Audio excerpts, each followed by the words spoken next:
What to do if your spouse insists on giving sympathy support to one of your adult children when you feel you can't afford it. My wife gives our wayward son $25,000 a year. What can I do? Asks the reader. Well, the moneyologist Quentin Fottrell is here to help. Quentin, great to see you. You too. This is sort of a tricky situation because the reader has 3 sons, 2 of whom seem to be doing fine, working and supporting themselves. A third son who has sort of unspecified health issues, correct? Yes, it would have been more helpful if he'd said what they are, but he does work part-time and his wife also works. And yet, yes, she does. She gives, his mother gives him up to 25 grand a year in pocket money. Which is a lot of money, and the reader feels, hey, we have retirement coming up in 2 years. We simply can't afford this, right? Right, and they've argued about it. He said, short of divorce, I don't know what to do.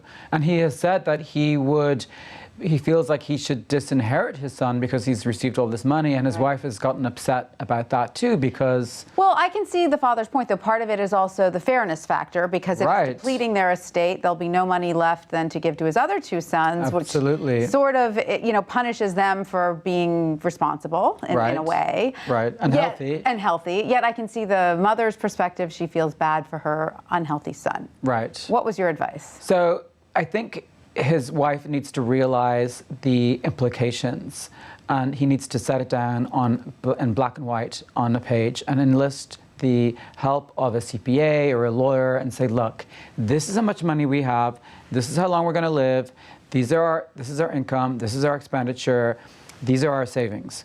We just can't afford it. So essentially crunch the numbers with her. Crunch the numbers with her and take emotion out, because she's treating her one son, her other 2 sons unfairly while they're around, and he's threatening to treat another unfairly in the will, or at least unequally based on the money. So park all of those conversations, because you really need to take emotion out of it.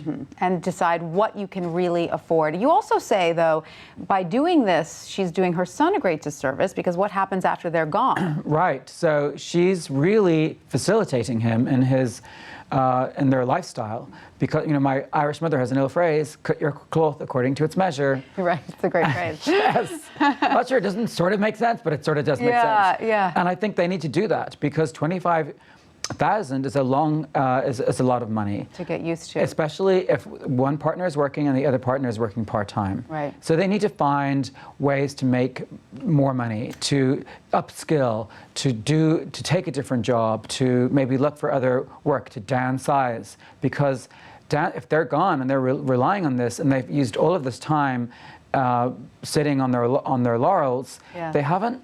It's going to be more difficult to get a higher paying job down the road. Absolutely. Should be preparing them for what's to come. All right, Quentin, thank you so much for that.